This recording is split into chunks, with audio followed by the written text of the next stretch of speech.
Assalamualaikum warahmatullahi wabarakatuh. Salam insan cendekia.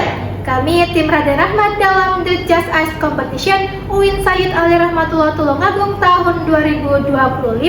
Saya Vinanda Unzula Ilmiah beserta kedua rekan tim saya, yakni Adinda Mutiara serta Rizal Humaidillah. Kami akan mempresentasikan argumentasi kami dalam perspektif kontra. Pada mosi, perlindungan data pribadi merupakan hak konstitusional yang wajib dijamin negara.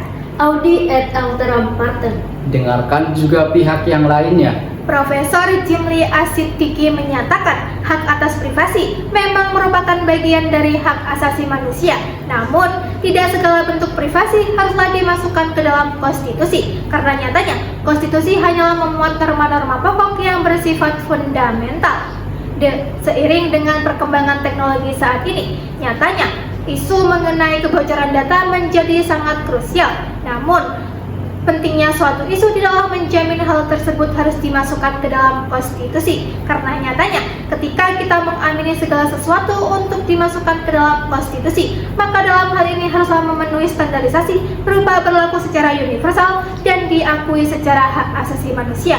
Namun kami mengamini bahwa perlindungan data pribadi tidaklah berlaku secara universal.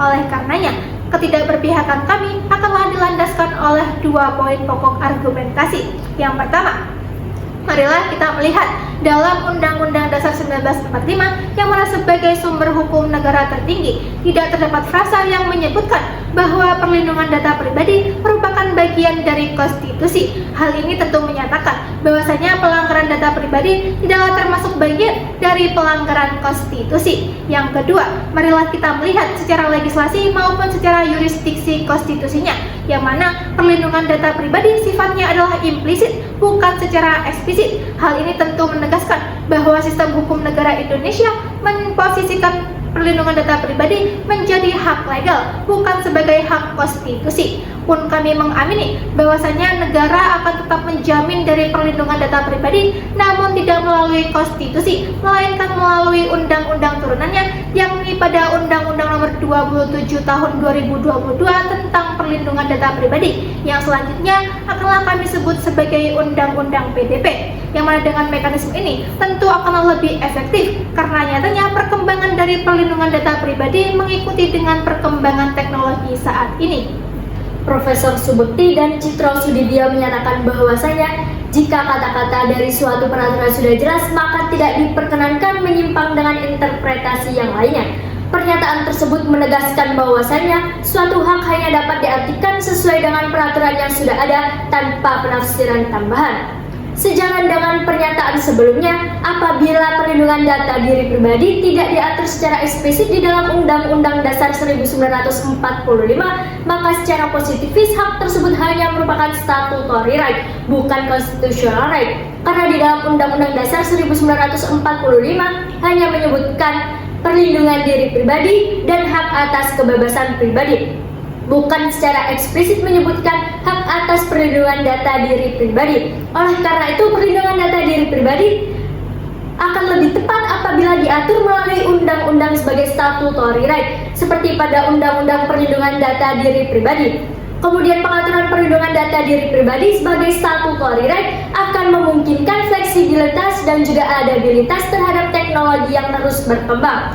Namun sebaliknya, dengan menjadikan hak tersebut sebagai hak konstitusional, justru akan menghambat negara dalam menyesuaikan regulasinya, serta berpotensi menimbulkan inflasi konstitusional yang mana justru akan menambah beban negara dan juga Mahkamah Konstitusi.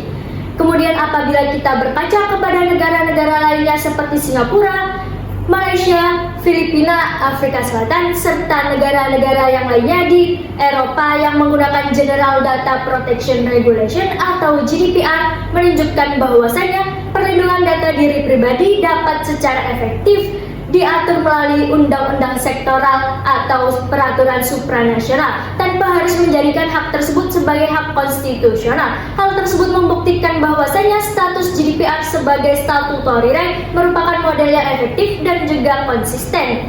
Maka dengan demikian, perlindungan data diri pribadi tidak seharusnya diklasifikasikan sebagai hak konstitusional. Namun perlu diluruskan bahwasanya negara tetap wajib menjamin hak perlindungan data diri pribadi melalui undang-undang sebagai statutory right.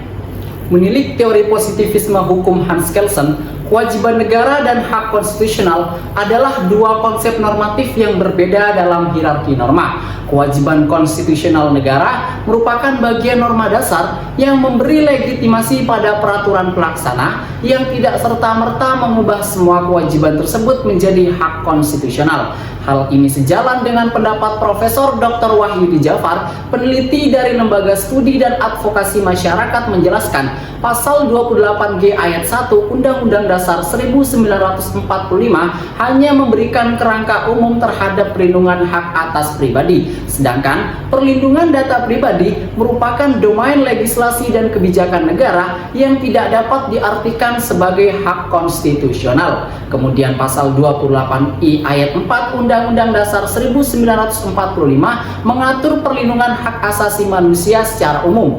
Undang-Undang PDP diundangkan sebagai aturan khusus untuk menghadapi tantangan era digital, bukan sebagai penjabaran eksplisit dari hak konstitusional perlindungan data pribadi. Berangkat dari pandangan Gustav Redbach yang menegaskan kepastian hukum merupakan salah satu dari 3 nilai dasar hukum yang harus dipenuhi oleh setiap norma fundamental. Namun, Undang-Undang PDP menunjukkan berbagai kelemahan struktural yang menandakan ketidakmatangannya sebagai hak konstitusional perlindungan data pribadi. Terbukti pada pasal 65 ayat 2 Undang-Undang PDP yang mengatur larangan pengungkapan data secara melawan hukum. Larangan ini representasi hukum positif yang mengatur batasan tindakan, bukan pengakuan atas hak konstitusional. Kemudian pasal 8 Undang-Undang PDP menyatakan subjek data memiliki hak untuk mengakhiri pemrosesan, menghapus dan memusnahkan data pribadi sesuai peraturan perundang-undangan. Artinya, pasal 8 Undang-Undang PDP membutuhkan regulasi pelaksananya, bukan pengakuan atas hak konstitusional. Jika perlindungan data pribadi merupakan hak konstitusional, maka sejatinya penegakannya tidak memerlukan lembaga khusus, karena hak konstitusional dapat langsung ditegakkan dan dihormati oleh seluruh cabang kekuasaan negara. Namun faktanya, Undang-Undang PDP mengamanatkan pembentukan lembaga perlindungan data pribadi sebagai otoritas independen. Pasal 58 hingga 60 Undang-Undang PDP mengamanatkan pembentukan lembaga khusus dengan berbagai kewenangan. Hal ini menunjukkan perlindungan data pribadi tidak dapat berdiri sendiri tanpa dukungan kelembagaan. Terhitung hingga pertengahan tahun 2025, lembaga PDP belum juga terbentuk yang dalam hal ini menimbulkan kekosongan otoritas pencegahan, pengawasan, penyelesaian permasalahan kebocoran data pribadi. Berdasarkan kasus yang terjadi pada tahun 2023, terdapat kebocoran data Dukcapil sebanyak 337 juta data kependudukan. Kemudian pada tahun 2024 terjadi serangan ransomware terhadap pusat data nasional. Hal ini diselesaikan melalui mekanisme hukum administratif dan pidana, bukan melalui mekanisme penyelesaian hak konstitusional. Dalam teori hierarki norma Hans Kelsen, penyelesaian pelanggaran hak konstitusional diselesaikan melalui mekanisme konstitusional, sedangkan pelanggaran yang diselesaikan melalui mekanisme hukum positif menunjukkan statusnya sebagai jaminan legislatif. Atas argumentasi inilah kami tetap pada standing position kontra menolak mosi perdebatan kali ini. Sekian, terima kasih, salam insan cendekia.